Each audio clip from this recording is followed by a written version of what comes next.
Hoje nós vamos falar sobre contratação de editor de vídeo de forma remota. Os 11 passos que eu utilizo para que eu faça uma boa contratação e tenha pessoas aí engajadas no meu time. Vamos lá?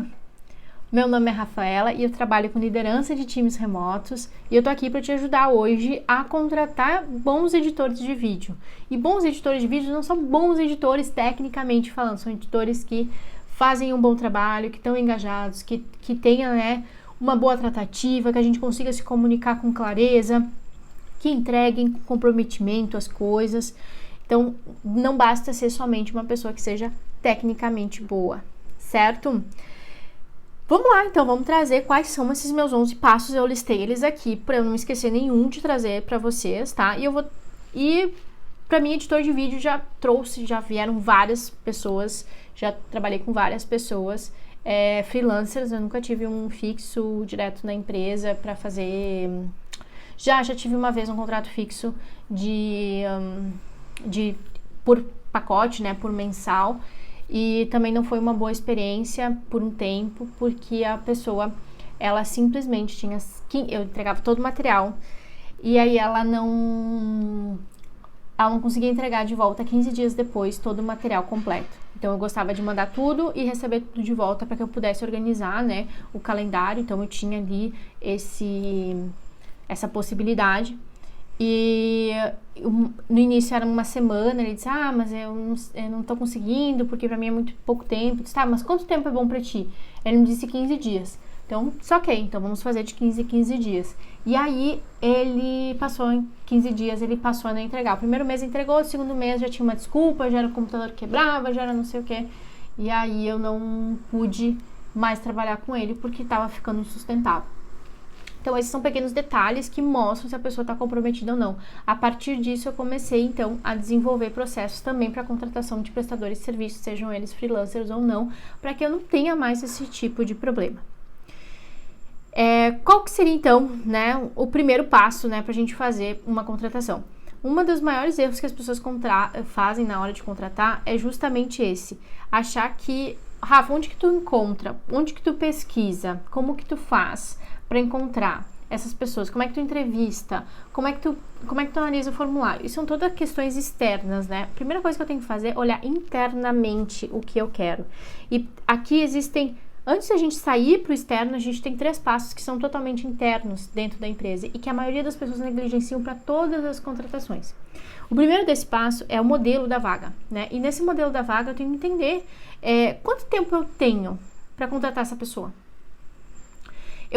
Editor de vídeo é uma coisa que a gente precisa de forma urgente muitas vezes. Então, se eu não tenho muito tempo, eu vou ter que, provavelmente, não vou poder usar os 11 passos, mas eu vou ter que ver algumas coisas, alinhar minimamente algumas coisas para que as coisas aconteçam bem. E eu também vou ter que ver se eu vou ter caixa para pagar essa pessoa. Porque quando eu tenho menos tempo, geralmente eu acabo gastando mais.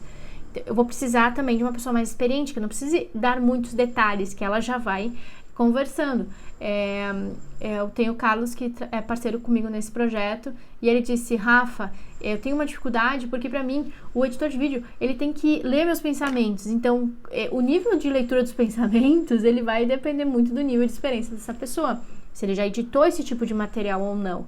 Então, isso tudo vai impactar também na questão do caixa, do valor, do tempo que eu tenho para isso, tá? Se ele tem experiência ou se ele não tem experiência. Primeira coisa, tá? Em relação ao modelo de vaga.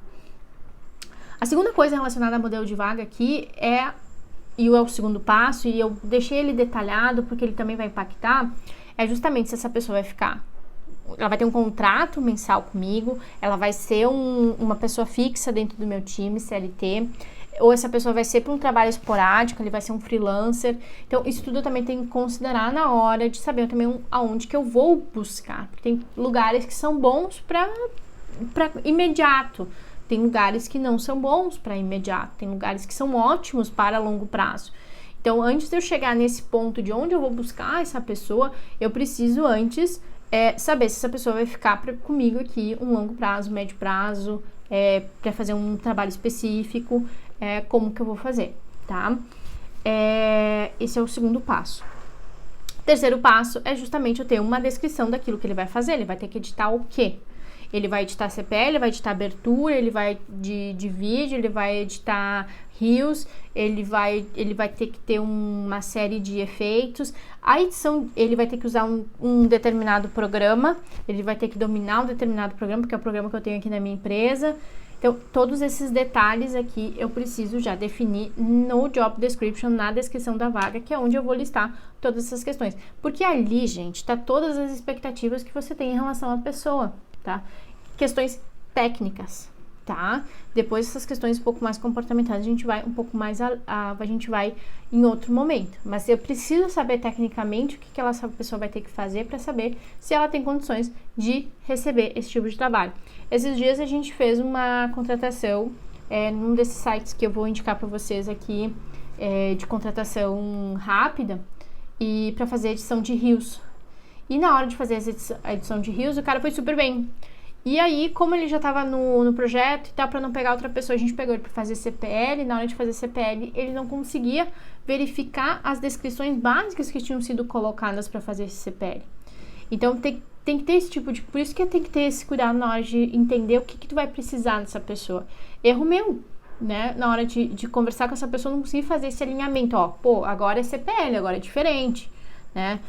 Parece que não é na nossa cabeça, né?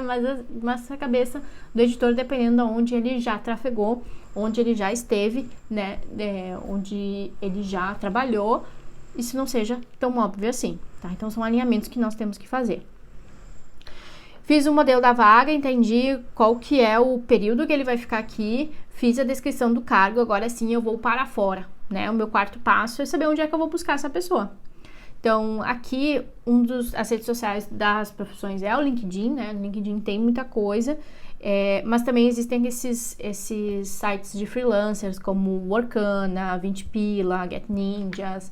Depois eu vou colocar alguns aqui, não é propaganda, é só porque são lugares que eu já percorri e sei que tem freelancers para isso. Tem 99 Freela também, então tem alguns sites aí que se vocês colocarem no Google freelancer, vocês vão encontrar.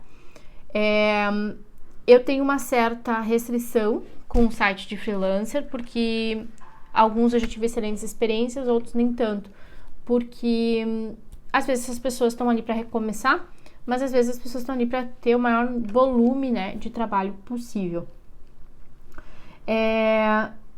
Outro local, né, que é muito, muito bom buscar, dependendo, né, é as tuas próprias redes sociais. Se você é um lançador, uma lançadora bem posicionado, um estrategista bem posicionado, colocar nas redes sociais é um bom caminho. Só que é muito importante que os teus valores estejam claros dentro das tuas redes sociais, se você é uma pessoa que posta, né? Então, o que para ti é importante? É muito clássico eu receber pessoas extremamente comprometidas, porque eu transmito esse comprometimento dentro das minhas redes sociais. Se a pessoa vem buscar através de mim, às vezes eu não preciso nem colocar que eu estou procurando, as pessoas já vão no meu direct para dizer: Rafa, eu trabalho com isso, eu gostaria de mostrar o meu trabalho. E eu sempre converso com as pessoas e pergunto, né, valores, quanto que é, pra ter noção. Daqui a pouco eu preciso indicar alguém, eu preciso desse serviço, então, se essa pessoa veio me procurar, pra mim ela já tem um ponto, né, nesse sentido. E às vezes dá certo, às vezes acaba não acontecendo, mas é um bom local. Para editor de vídeo, eu não recomendo levar para as redes sociais do Expert, tá? Eu acho que as redes sociais do Expert seriam para outros tipos de contratação, como suporte, até social media, dependendo da pessoa, copy, mas editor de vídeo, essas questões mais técnicas, web designer, eu prefiro colocar então nas minhas redes sociais. Uma coisa que me funciona muito também para procurar pessoas é olhar ao redor. O que seria olhar ao redor? Seria verificar com os meus colegas nos grupos, quem está indicando. Eu tenho um editor de vídeo que foi indicado por uma pessoa que eu admiro muito e sempre deu super certo, sabe? Foram poucos alinhamentos que eu precisei fazer, já entrou no flow do trabalho e tudo mais. Só que aqui tem que ter um cuidado nessa questão da indicação, que as pessoas negligenciam muito. Não é que a pessoa foi indicada, você não vai ter que fazer as etapas anteriores e nem as próximas que eu vou te dizer agora, Por quê? Porque a indicação, ela é um bom sinal, mas a pessoa vai entrar num outro ritmo de trabalho, numa outra cultura. Você pensa de uma forma diferente do que talvez a outra pessoa pensa, e conduz as coisas, entende? Tem coisas que são prioridades para você que não é para o outro. Assim como tem coisas que são prioridades para o outro que não é para você. Então você precisa sim fazer um alinhamento, fazer um onboard, pensar nesses valores que você quer construir, pensar nessa questão do modelo de vaga, naquilo que ele vai fazer, para deixar isso tudo bem claro. Senão você vai ter talvez ali uma excelente pérola que você não vai saber lidar. E lembra, né, gente? A responsabilidade é sempre do líder, né? Se não deu certo uma contratação, alguma coisa, a responsabilidade é sua.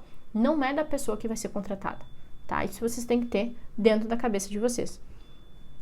Então, já fui pro quarto passo aqui. No quinto passo, eu vou pedir ou olhar nas redes sociais o trabalho dessa pessoa. Eu quero ver quais são os trabalhos que ela já fez, se são bons trabalhos, se não são bons trabalhos.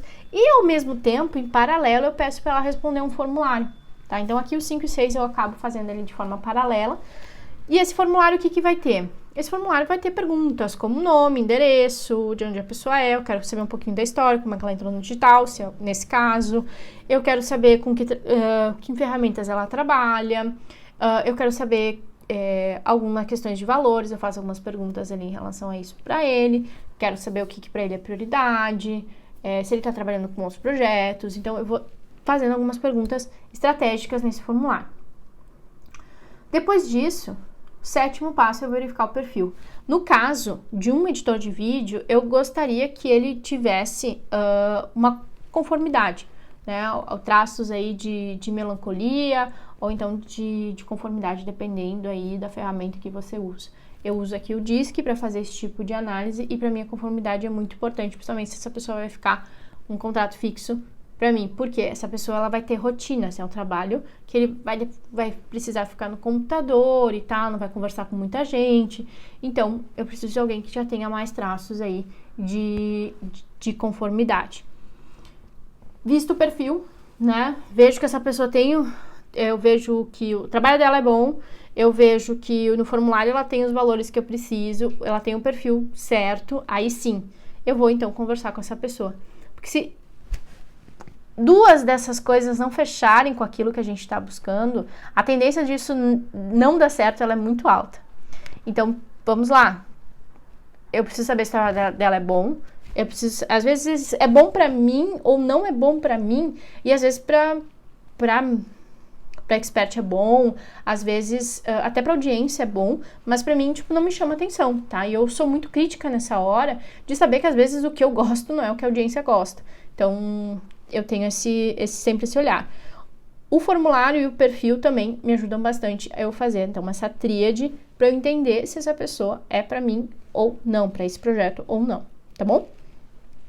Para aí sim eu partir pro 8º passo, que é a entrevista. Aqui na entrevista eu vou conversar com essa pessoa, vou alinhar, vou ver se dá match mesmo, eu vou colocar aqui um pouco do projeto, como é que é, se ela tem vontade disso, vou pedir para ela contar, vou ver como é que ela fala, vou ver se ela fala bem, porque se ela vai editar, se ela vai fazer coisa, eu preciso saber se o português dela é bom. Isso também vai me ajudar bastante, para não ficar corrigindo muito erro de português. Esse tipo de coisa também eu fico olhando. Gosto do olho, né, o que vai acontecer. Precisa sempre, vamos lá, vamos voltar lá pro nosso modelo de vaga, do tempo que eu tenho. Vamos lá voltar pro nosso segundo passo para saber que tempo que essa pessoa vai ficar ali. Será que eu preciso fazer uma entrevista, uma call? Vai depender, então, daquilo que você está buscando, tá? Principalmente para editor de vídeo, que é uma contratação que tem todas essas possibilidades. Por exemplo, no social media, você não vai contratar um social media para um mês só. Tu não vai contratar ele para um serviço, entende? Então, tu vai contratar um designer. Mas não um social media, né? Não vai fazer sentido. Tu vai contratar para um contrato mais de longo prazo. O editor, não. Tu pode ser tantos trabalhos pontuais como não. Tá? Então, essa questão da entrevista, feita a entrevista, eu vou para um contrato, né? Então, se eu vou partir para essa pessoa para ficar mais tempo, eu vou fazer um contrato com ela. E aí, nesse contrato, eu preciso entender quais são as obrigações e se aquilo que eu coloquei no job description tem alguma coisa que eu tenho que colocar nesse contrato, tá? Geralmente a pessoa vem com o contrato, né? O prestador de serviço, principalmente, ele vem com o contrato dele. Então, às vezes, se você precisa fazer um ajuste, eu prefiro ajustar no contrato da pessoa, porque é onde ela se sente mais à vontade, do que trabalhar com um modelo meu, tá? Depende muito. Feito o contrato, eu vou fazer então o onboarding, eu vou trazer essa pessoa, vou apresentar a equipe, eu vou dizer o que eu espero dela, quais são os prazos, quais são os links dos materiais onde ela vai encontrar, onde que ela vai ter que encontrar as coisas, qual é a ferramenta que ela vai utilizar. Eu vou também dar ali instruções, né? Por exemplo, no editor de vídeo eu vou instruir ele, dependendo, se eu vi alguma coisa dentro do material dele que me chamou a atenção, eu vou instruir, ó, isso aqui pra mim não serve, isso aqui pra mim serve, eu preciso que essa legenda fique nessa altura, a gente trabalha com fontes assim, aqui a identidade visual é essa, eu não gosto de coisa tão assim, eu não quero coisas assim, eu não quero coisas assado, em termos de cores e tudo mais. Então, eu vou trazer algumas diretrizes ali em relação a uma edição de vídeo que vão trazer clareza para ele de forma documentada, tá, gente? Se eu faço uma apresentação de uma forma documentada, né? Os meus alunos, eles recebem esse modelo no Canva editável, onde eles podem colocar tudo isso, os seus próprios paranauezinhos ali, para que a pessoa lá do outro lado, ela tenha esse material e ela possa consultar isso. E também, bem importante, eu vou dizer quais são as métricas que ela vai estar sendo avaliada. Então, se aquele... Não precisa aqui ser muita coisa, tá? Mas se aquelas edições que ele tá fazendo tá trazendo visualização, tá trazendo comentários, se tá trazendo uma certa repercussão. E principalmente, né, se ele entrega as coisas no prazo, né, porque às vezes não depende só da edição, essa questão de engajamento, repercussão. Então, eu quero saber se ele está comprometido, se ele entrega no prazo, se a comunicação dele com a equipe é fluida, comigo é fluida. Isso é bem importante. Feito aqui, então, os 11 passos, né, o primeiro modelo da vaga, né, o segundo, qual que é o tempo que ele vai ficar, se ele vai ficar o tempo todo, se ele vai ser um freelancer, se ele vai ser pontual, se ele vai ficar CLT. Terceiro, a descrição do cargo. Quarto, onde eu vou encontrar ele. Quinto e sexto, vou olhar o trabalho dele e mandar um formulário. Sétimo, eu vou verificar o perfil dele. Oitavo, eu vou fazer uma entrevista. Nono, eu vou fazer um contrato. Décimo, eu vou fazer um onboarding. E 11º, eu vou fazer um treinamento. A partir disso, então, claro, eu tenho que conduzir essa pessoa para ir lapidando ela de acordo com o que a gente precisa, cultura organizacional e tudo isso, para que as coisas fluam, né? Para que a minha comunicação com ele seja ajustada, ou comigo ou com o teu gestor de projetos. Eu preciso fazer todas essas etapas como lançador, estrategista, depende do momento que você tá. O momento, se você não tem ainda o gestor de projetos, é importante que você sim dê atenção a isso. E aí, gente, vocês que, né, ainda não são meus alunos, dê atenção e dê uma atenção única, já define esse processo que vocês vão fazer edição de contratação de editor de vídeo. Define o que vocês precisam, né, e vão lapidando esse processo. Não façam uma vez e não usem nunca mais, aí vão fazendo os processos de vocês. Eu já tenho hoje todos os processos de todos os cargos, mas vocês precisam definir os de vocês, para que dê uma hora que vier um gestor de projetos, vocês, meu processo de contratação é esse aqui, eu lapidei ele dessa forma, tudo mais, tá? Então tem que ter esse cuidado, então vocês não precisam fazer tudo. A entrevista eu gosto ainda de fazer, eu gosto de ver se eu tenho match com essa pessoa, principalmente, né, se a pessoa vai ficar aqui. Se não vai ficar, o gestor pode sim contratar, tá? O que eu tinha eram esses 11 passos. Se vocês têm alguma dúvida em relação ao que eu falei, por favor, deixem aqui nos comentários. Se vocês tiverem alguma ideia, né, alguma outra profissão que vocês queiram saber, de como eu faço contratação, também deixa aqui, sugiram. Eu vou trazer mais profissões ao longo do tempo aqui para vocês. Vão ter outras dentro desse canal. Espero que vocês tenham gostado. Não esqueçam de deixar o like, se inscrever no canal, porque conteúdos como esse, riquíssimos em detalhes, vão surgir por aqui, tá bom? Um grande beijo, fiquem com Deus. Até mais. Tchau, tchau.